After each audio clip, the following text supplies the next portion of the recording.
usar o microfone porque eu achava que falava alto e aí o pessoal começou a dizer que eu falava baixo, então é melhor usar o microfone, tá? E como é que é? Como italiano a gente mexe muito os braços, pode ser que muitas vezes não se esquece de falar alto, né? Mas o Carlos já então falou um pouquinho sobre o trabalho. Tudo que, ou grande parte que eu vou falar está baseado num livro do José Raul Teixeira, que é um médium de Niterói, né, que infelizmente há uns 6 anos ele sofreu um AVC, uma viagem do Rio de Janeiro até os Estados Unidos, e ninguém sabia que ele estava infartado, mas mesmo assim ele conseguiu sobreviver. Ninguém sabe como, mas ele está ainda encarnado. Mas ele não escreve mais, ele tem dificuldade de escrever, mas começou a falar agora um pouco. Então o livro dele é um livro que é psicografado por José Raul Teixeira e é chamado pelo Espírito Camilo, ele chama de A Minha Família, o Mundo e Eu. Então como eu gosto desse livro, que também fala da família, e também tem muitos outros livros bons de família. O SOS Família, tem diversos escritores que falam sobre família. E também no Evangelho segundo o Espiritismo e o Livro dos Espíritos tem assuntos que vai falar sobre a família. Por que falar sobre a família, né? O Espiritismo, como é uma doutrina cristã, ela está muito embasada nos ensinamentos de Jesus. O Espiritismo é uma explicação das máximas evangélicas de Jesus. Se nós olhar, ele só diz assim, segundo o Espiritismo. Mas todos os textos da Bíblia, do Novo Testamento, não são todos, são trazidos do Novo Testamento, que tem as explicações dos Espíritos e depois também de Kardec. Por que isso? Porque Jesus, quando falava aquelas passagens evangélicas, ele falava das passagens do dia a dia. Pode ver que todas aquelas parábolas falavam do cotidiano, do dia a dia, daquilo que estava envolto com as atitudes, com o relacionamento conosco. Nada mais importante falar sobre a família, porque todos nós, de uma forma ou de outra, pertencemos a uma delas, ou tivemos origem em esse agrupamento, né? Que talvez não é mais aquela família tradicional que nós éramos acostumados a ver, né? Ou no passado era muito mais forte, aquelas famílias numerosas, né? Mas hoje a constituição familiar é diferente, né? Inclusive também nos tempos atuais essa nova constituição também aceita familiar de pessoas de ambos os sexos, né? E com a criação dos filhos. Não estamos aqui falando sobre isso. Mas então, o assunto sobre a família, porque muito se fala que a família é uma instituição que está acabando. E ela, inclusive por alguns pensadores, ou alguns até com outras intenções, pregam, gostaria que não existisse mais. Mas a família, se nós olharmos, estudarmos a história, ela foi construída no formato atual em milhares de anos. E no Livro dos Espíritos é perguntado, Kardec pergunta aos Espíritos, na pergunta 775 do Livro dos Espíritos. Quem vai estudar depois vai se aprofundar sobre isso, né? Qual seria para a sociedade não existir essa família, desses relacionamentos? O relaxamento dos laços de família. E se nós formos analisar o que é egoísmo, ele diz assim, seria uma recrudescência do egoísmo. O que é egoísmo? É só buscar no egoísmo, é quando nós pensamos só em nós mesmos. Eu só penso em mim, não importa os outros. O que vale é para mim. Então muitas vezes nós dizemos, poxa, eu sou uma pessoa egoísta. Como eu sou egoísta? E depois do egoísmo vem um monte de filho, né? Depois do egoísmo vem o orgulho, vem a vaidade, vem um monte de filhotinho ao seu redor. Mas o egoísmo é a base central. É quando nós passamos só a pensar em nós, dar valor a tudo aquilo que a gente tem, o que é seu. Na realidade, quando a gente começa a ter essa convivência familiar, nós temos que começar a trabalhar isso. Não é verdade? Inclusive, lendo novamente o livro A Caminho da Luz, que é um livro que vai contar um pouco da história da humanidade, é um livro do Chico Xavier, através do Espírito Emmanuel, e tem uma passagem lá pela página 50, 60, que vai falar sobre a família dentro de um contexto do Império Romano. Ele vai explicar então o porquê, né, que o Império Romano cresceu. Ele tinha, digamos assim, uma missão, o Império Romano, mas depois ele se desvirtuou, porque a grande missão que ele tinha era que se unificassem todos os povos e não que se dominasse os povos. E uma das grandes, dizemos assim, um dos grandes méritos dentro do próprio Império Romano foi que se deu muito valor à constituição familiar. Então, o Emmanuel, o Chico Xavier, traz que um dos legados do Império Romano foi trazer e dar força para a família, os pródromos, que ele diz, as origens da família, que é aquela que hoje nós estamos aqui trabalhando e convivendo. Então, vocês vão concordar que, a partir do momento que nós escolhermos alguém e viver junto, nós temos que começar a trabalhar um pouco o egoísmo, não é verdade? Eu posso só pensar em mim quando eu estou com alguém? Ela, ou a minha companheira, só pode pensar nela quando eu estou com ela? Ou nós temos que começar a dividir. Nós temos que começar a conversar, nós temos que começar a ceder. E muitas questões, né? Isso seria, claro, o ideal, não era aquela história muitas vezes da subjugação de um e vontade do outro, que nós ainda muitas vezes temos disso, né? A propriedade, aquele que está conosco, aquela não é propriedade, é um companheiro nosso. Então nós vamos trabalhar a questão do egoísmo. Eu vou passar uma imagem aqui para ver se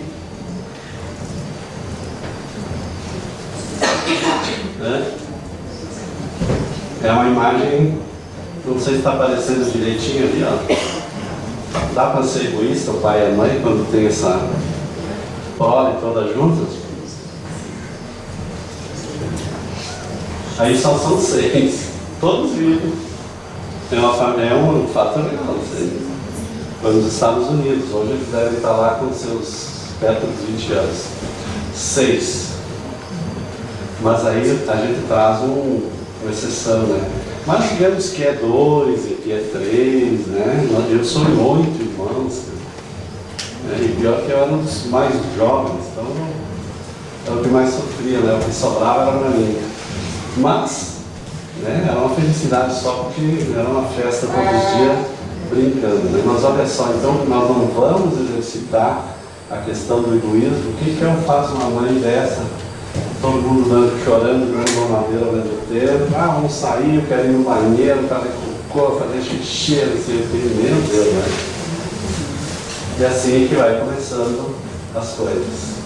E é assim que nós vamos começando a trabalhar o nosso egoísmo. Quanta resignação perante as atividades da mãe, né? Então a gente sempre lembra, né? Quanta coisa a mãe, quantas noites de sono perdidas por nós, né?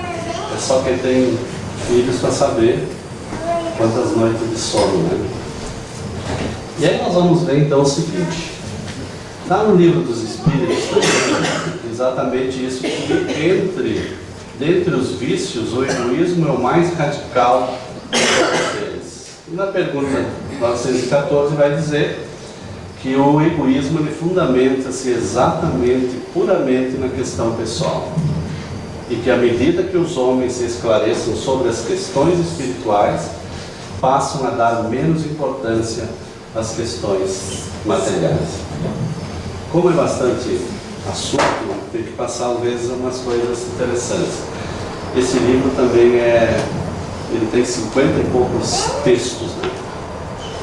Mas aí tem uma questão, por que é o título do livro, A Minha Família e o Mundo e Eu? O que eu tenho que ver com o mundo?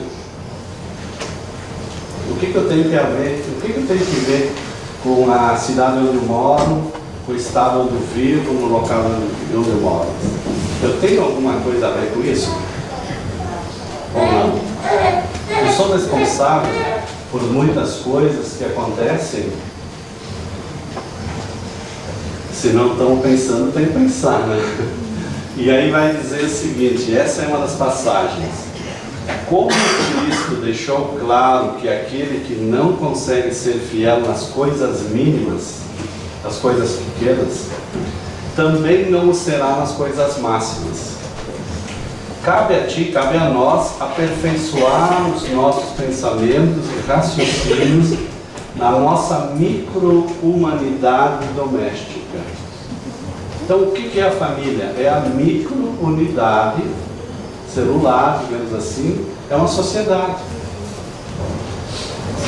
Para que consigas, com o tempo, atuar com proveito na ampla humanidade. Então, por que a gente comumente fala disso? Mas a sociedade está complicada, a sociedade está difícil, é isso, é aquilo, tá, mas... E aí se pergunta assim, mas quem que é essa sociedade? Quem é que constitui a sociedade X? Não somos nós? Então, se essa ampla sociedade não está bem, é porque essa micro-sociedade, chamada unidade menor, ela tem problemas.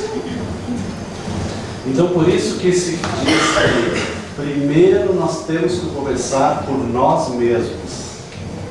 Essa grande transformação que muitas vezes é necessária. E não esperar os outros. Imaginemos que todo mundo vai cumprir os seus deveres, que nós vamos ver mais adiante, todo mundo cumprir as suas responsabilidades, todo mundo assumir as questões suas, né, de respeito, de cordialidade, de não sei o quê. Como é que seria a sociedade em geral?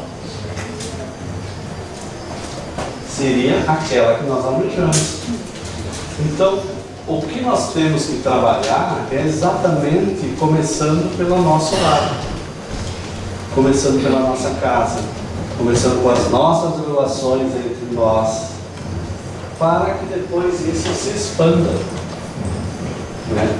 Então, como se diz aqui, mais ou menos como uma sociedade igual a um corpo. Todas as células, para que esse corpo tenha saúde, ela precisa que as células sejam sãs. A família é uma célula da sociedade. Por isso que muitas vezes, então hoje, nós temos problemas quanto a essa micro-unidade que nós temos. Mas vamos lá, então, o livro nos traz uma das primeiras questões, que é sobre essas primeiras relações, que se chama o matrimônio, a união de seres para, inclusive, além da convivência, a perpetuação da espécie, a lei de sociedade, como também a lei da reprodução, né? E daí ele diz assim, isso está no Evangelho segundo o Espiritismo, capítulo 22. Mas na união dos sexos, a parte da lei divina material, comum a todos os seres vivos, há uma outra lei, né, divina imutável, como todas as leis de Deus, que é a lei de amor. Isso seria, digamos assim, o objetivo que nós temos. E nós vamos ver então que, consistindo num dos progressos da civilização, como asseveram as vozes imortais, o casamento, ele traz em si as mais vultosas oportunidades para que o par consiga se desenvolver no rumo de Deus, o nosso Criador. Quantas diferenças que tem, né, nessa união dos seres, que nós vemos de experiências diferentes, de famílias, de culturas, de credos, e quantas coisas diferentes que nós temos uns com os outros. E é exatamente essa questão que vai começar esse grande trabalho que nós precisamos fazer, né? E é por isso que a gente se une, para que a gente, entre um e outro, comece a trabalhar tudo isso. Eu lembro há uns anos atrás, assistindo um dos programas, poucos que eu assisti, da Ana Maria Braga, e ela falou uma coisa muito interessante, que era a questão dos porcos-espinhos, sobrevivência dos porcos-espinhos na era glacial. Então ela falava que os porcos-espinhos estavam numa iminência de serem extintos, mas eles tinham uma possibilidade, que eles tinham que se unir, porque a partir do momento que todos se unissem, eles conseguiam, lá na era dando calor ao outro, eles conseguiriam sobreviver. Mas só que o porco-espinho, ele tem os espinhos. E aí o que acontece? À medida que vai se unindo, um começa a espetar no outro, mas tem que sobreviver. E é mais ou menos assim conosco. Quantas espetadinhas, mas a gente tem que estar, muitas vezes, aceitando, suportando, porque não existe casamento perfeito de relacionamento. Pelo menos eu, com todo mundo que falo, psicólogo e tudo mais, diz que a história de alma gêmea só está no livro. O que geralmente tem, como se brinca, são as almas algemas. As almas gêmeas. Eu brinco com a minha esposa, né? E todo mundo teve seus problemas assim. E ela às vezes me diz assim: poxa vida, como é que esse pessoal está se casando, mas olha só. Isso pois é, coisa boa, né? Uns meses depois, por que o casal se separou? Eu disse, não estava dizendo que eram as almas gêmeas que estavam aqui, né? Entende? Então a gente brinca assim, que tudo não é fácil o relacionamento. A gente sabe dessa dificuldade que todos nós temos. Mas tem uma questão aqui que é muito importante, né? Essa aqui é uma das, talvez muito importante aqui. Tem umas palavrinhas aqui que são, né? Qual é a palavra grifada aí? Pode falar assim. Alguém que vai falar bem forte? Dialogar. O diálogo. Né? A palavra diálogo, ela já fala em si, né? Diálogo já diz de di, que é de dois. Vamos falar dela depois do pouco. A maquininha está chegando.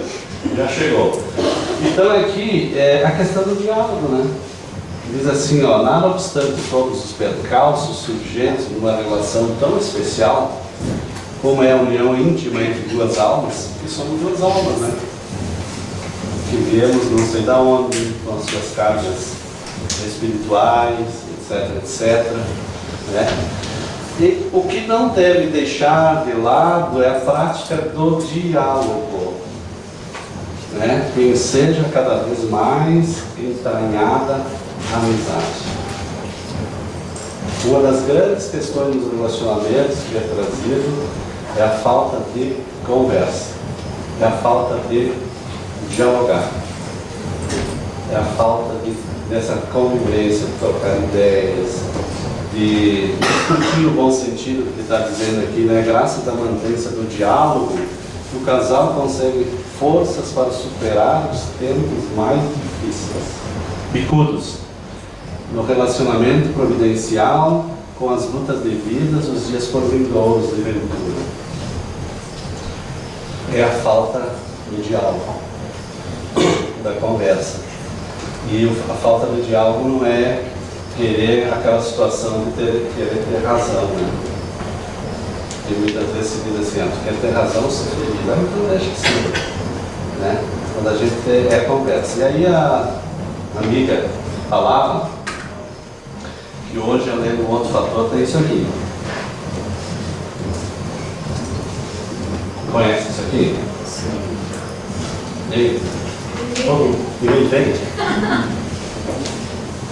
Ninguém tem, né? Tem coisa mais maravilhosa do que isso? Não, estou dizendo assim, para a comunicação. Gente, isso é fantástico, cara. cheguei aqui, tinha um assunto para resolver com o pessoal de Caxias, lá sobre o movimento espírita, entrou aqui, resolveu tudo, estava ali 5 minutos.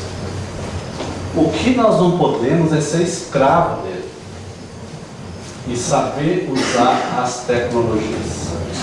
Isso está sendo, às vezes, motivo de separações. Eu estava, há uns dias atrás, eu saí de uma palestra e fiz sobre esse tema. Quando eu saí da palestra, chegou um jovem, estava falando com outras 2 pessoas assim na saída, chegou um jovem, mais maduro, 35, e me abraçou e disse assim, olha, isso me emociona quando eu falo. Ele disse assim, ó, a tua exposição hoje, que bom que eu vim, porque eu ia me suicidar. Por que você ter suicidado? Porque a minha esposa pediu para mim sair de casa. Daí comecei a conversar com ele, mas qual é o motivo que a tua esposa te fez sair de casa? E daí ele disse, não, exatamente o que ele falou para mim, tudo isso acontecia. E eu passava muito mais tempo no celular e eu me trancava no quarto com o celular. E daí ele disse assim, certo, né? Como é que eu ia conviver? Como é que eu ia suportar? Então veja que ponto que nós começamos a chegar. Isso é um fato, que o relato real, né, que ele colocou, claro que ali tinha outras questões também junto. Então se conversa mais, se conversa com o celular. Eu fui eu não sou muito de sair, porque a gente não tem mais nem tempo da minha esposa no domingo, e disse assim, hoje nós estamos sozinhos em casa, o pessoal vai muito ali em Caravaggio, não é para ir no santuário, porque ali tem uns locais para caminhar, né? E aí nós estávamos ali é um lugar onde se reúne um monte de jovens, são abertos, casa rebaixada, etc, tudo lá. E aí nós estávamos caminhando e começamos a observar. Aí o pessoal sai da cidade, vai lá, abre o capô do carro, sentam lá nas cadeiras e ficam zapeando o tempo todo. Que coisa engraçada, gente. Não converso. Fico como nem sei o que estão fazendo lá com o telefone. Então, o que eu digo assim? Eu sou certo, está errado? Não, cada um faz o que quer. O que nós temos que fazer é começar a alertar as coisas quando elas começam a aceitar. Um dia eu cheguei em casa, eu tenho 3 filhas, mas elas moram as 3 fora. E muito raramente a gente se encontra todos, né? Aí chegaram, todo mundo no sofá, sentado, com o celular na mão e... Nós não estamos... O que nós estamos fazendo aqui? Né? Como é que se diz aquela história? Vim aqui para fazer ou para conversar, né? Então, muitas vezes a gente já está no automático e entra naquela paranoia, e aí já tem terapia pelo uso do celular. Como tem terapia para deixar de fumar, para deixar de beber, para deixar das drogas, para deixar de não sei o que, nós temos a terapia para as questões de tecnologia.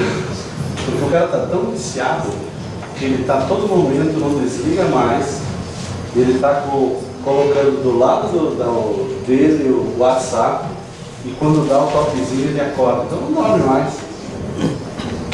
Fica um zumbi. Né?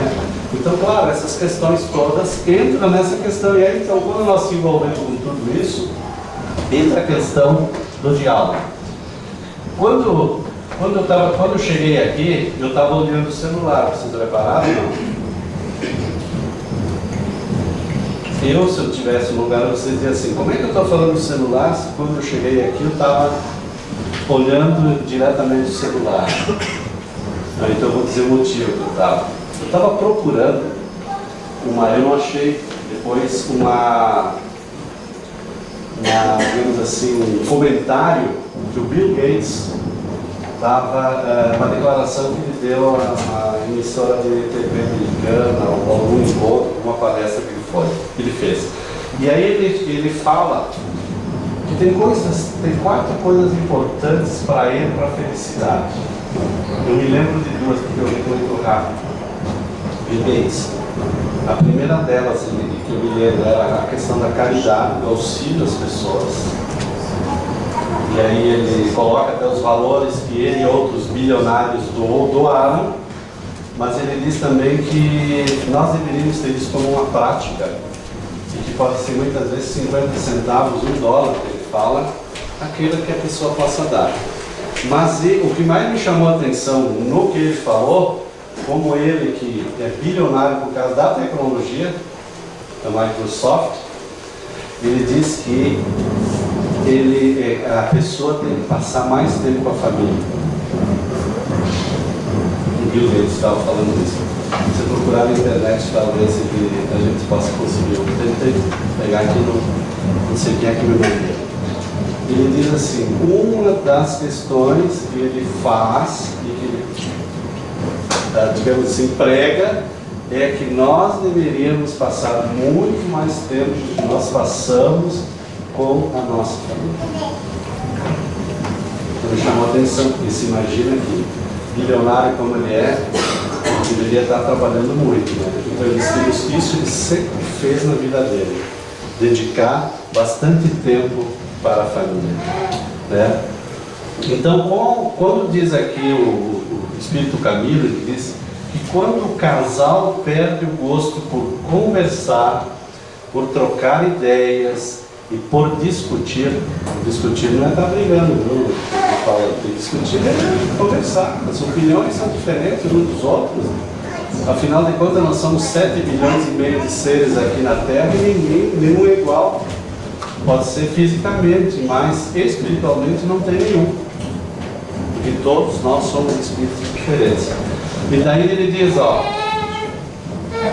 quando nós perdemos esse gosto para conversa, é um sinal de que essa relação está correndo sérios riscos de acabar. Quando a gente perde esse gosto pela conversa. E aí ele estava falando que antes, nos tempos modernos, primeiro o elemento estranho que entrou em nossa casa foi a TV, que agora é o celular. Né? Então trocamos isso por ele. Né? Então a gente tem que refletir um pouco, né, sobre essas questões que o Espírito nos traz. E aí nós vamos também, uma das questões que o Espírito Camilo nos traz, a questão das influências espirituais no lar. Vocês acham que, como nós estamos aqui numa casa espírita, a gente tem influência espiritual no lar? Muito mais do que nós imaginamos. Se nós temos influências conosco, né, como tinha lido uma das perguntas do livro dos Espíritos, interferem os Espíritos em vossas atitudes e em vossos atos? Qual é a resposta que ele nos deu? Quem é estudante? De ordinários são eles que nos dirigem. De ordinários são eles que nos dirigem. Então, muitas vezes são eles que estão dirigindo. E também fazem isso dentro dos nossos lares. Muitos lares são desestruturados por influências espirituais. As brechas que são deixadas ali. Estou dizendo que isso não é geral. Na medida em que o casal se empenha por desenvolver uma vida bem natural, sem dispensáveis atavios, pautada na simplicidade e seu entrosamento, mais facilmente se vinculará ao psiquismo dos mentores espirituais da família. Então todos nós da família temos nossos mentores espirituais, que nós também muitas vezes chamamos de espírito protetor. Os católicos chamam de anjo da guarda, tudo a mesma coisa, só muda o nome. E olha o que eles dizem aqui: eles que investiram recursos para que fosse abençoada a formação do Pai. Mas em tudo também, como nós sabemos que nós temos o livre-arbítrio, eles também não vão interferir no nosso livre-arbítrio. Eles podem nos intuir, podem nos ajudar, e investem que isso dê certo. Vai depender muito da gente. Mesma coisa da obsessão. Conosco. Ou pensemos que nós só estamos aqui em 60, 70 pessoas. Eu não enxergo, tá? Mas se tivesse alguém que enxerga, ia ter no mínimo umas 10 vezes mais. A presença, nós estamos rodeados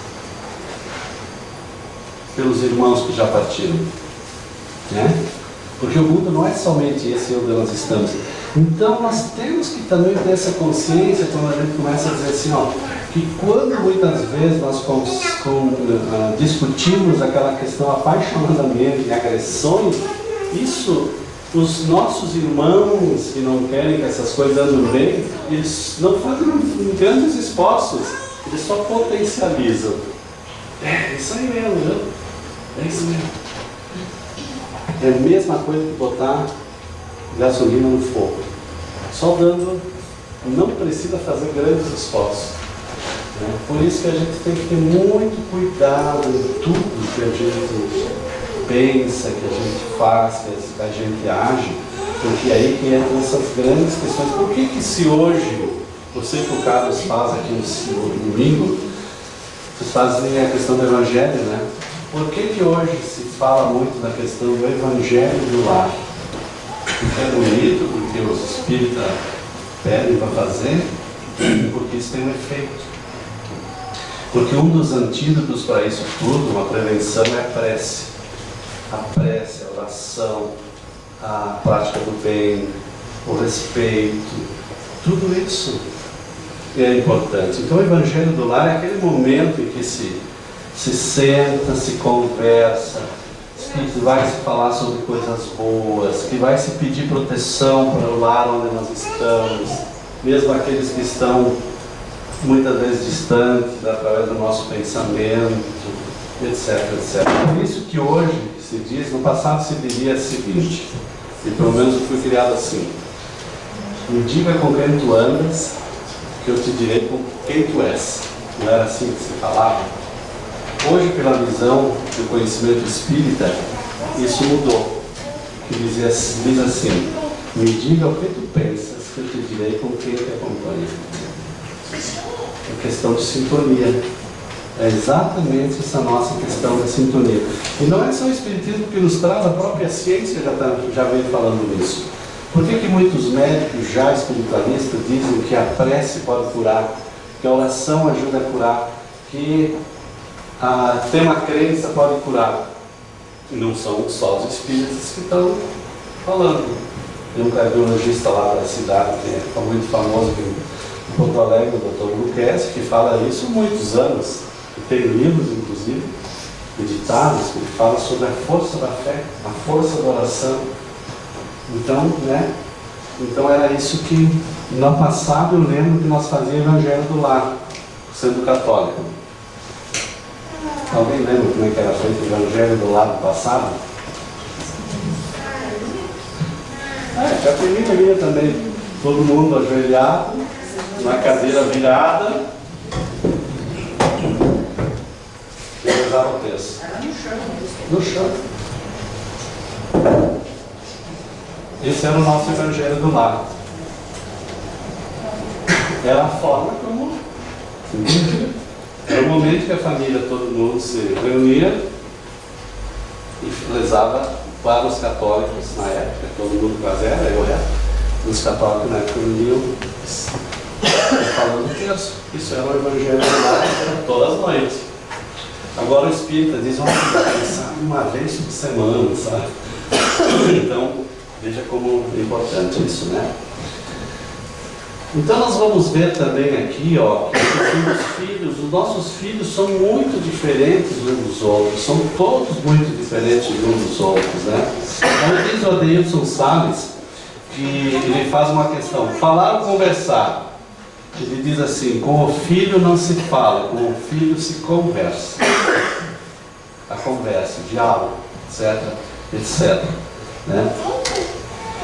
Diz mais aqui a Cecília Rocha, que é uma educadora muito famosa, que começou a evangelização infantil no Rio Grande do Sul, depois do Brasil, que ela diz assim que nós devemos ensinar os nossos filhos a pensar. Que a instrução, a educação é muito importante. Nós temos que ensinar a pensar, a refletir. Pensar significa que, na medida do tempo, tomando as suas próprias decisões. De saber discernir, de saber separar, de saber o que é o bom, o que não é bom. Isso é pensar. Pensar é isso. Né? Para não entrar naquela questão que muitas vezes nós podemos chamar até o efeito manada, né? Vai para um lado e vou junto. Não, mas para que eu vou junto? Não, eu acho que não está. Não devo ir, então eu vou por aquilo que eu estou pensando, né? E que herança que nós devemos deixar para os nossos filhos? É um outro capítulo que tem, eu vou só dar uma pincelada bem rápida, né? É deixar muito dinheiro, muitas casas, muitos prédios, caminhão, automóvel. A herança que nós devemos dar, ele diz aqui, é ensinar a valorizar o trabalho, trabalhando também. E ensinar a questão dos valores. É isso que a gente leva conosco, né? Saber quanto custa e quanto vale, né? Diz o Espírito Camilo, ganhar. A questão do dever também. Muitas vezes nós podemos pensar que nós queremos ter muito, porque eu quero ter muitos direitos. Mas se eu quero os direitos, alguém vai ter os deveres. Porque nada é de graça. Então tem que ter esse equilíbrio do dever e do direito. Né? Então o dever, ele diz assim, que nenhuma sociedade se desenvolve a contento se os seus membros não cumprem com os seus deveres, a fim de merecer direitos, noção de dever. Né? E aqui nós vamos ver diversas outras situações, e as festas familiares, como nós estávamos falando, assim, quando nós temos festas familiares, nós também podemos atrair aqueles que estão aí, né? Como é que o espírito que desencarnou e tem um gosto pelo álcool, ele vai continuar se nutrindo, ele vai continuar como espírito com um gosto do álcool. Ninguém deixa o vício aqui. Aqui não deixamos o corpo. O vício vai com a gente. Então, se eu tenho o vício do álcool, digamos essa imperfeição moral, quando eu desencarnar, eu vou continuar com o gosto do álcool. Eu posso continuar com o gosto do fumo, da bebida, da comida, do sexo extravagante, um monte de coisa. Continuarei exatamente como eu fui aqui. E aí, o que eu vou fazer? Se eu gosto do álcool, eu vou fazer o quê? Eu me aproximo aqui na terra daqueles que estão bebendo. Porque nós exalamos e eles nos sugam essas energias. Mesma coisa com excesso, às vezes, de comidas, com excesso de outras coisas. Então, muitas vezes, nós temos que ter até cuidado, ele diz aqui, ele é muito duro até com isso. E nas nossas festas, que muitas vezes nós podemos até fazer em casa com os exageros, o que é que nós podemos estar atraindo por aí? Né? Como ele diz aqui, né, que o teu lar passará então a colher entidades vinculadas aos teus convívios. Aqui muitas vezes nós podemos ter convidado, né? Então são questões, com a mente encharcada de alcoólicos, etc., né?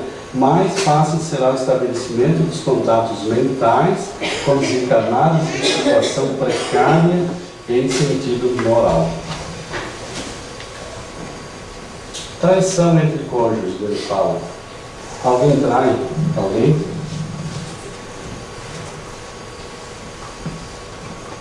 Estamos quase finalizando, tá, Carlos? Alguém trai alguém? Nós não traímos ninguém. Nós, se fizermos isso, nós traímos a nós mesmos. E a responsabilidade é minha, se eu fizer. O outro pode ser um prejudicado, mas quem vai pagar a conta sou eu. Ninguém paga a dívida de ninguém. engraçado naquela passagem, né, da mulher adulta do Evangelho, que estavam apedrejando e lá só tinha mulher. Engraçado, a mulher para ir sozinha.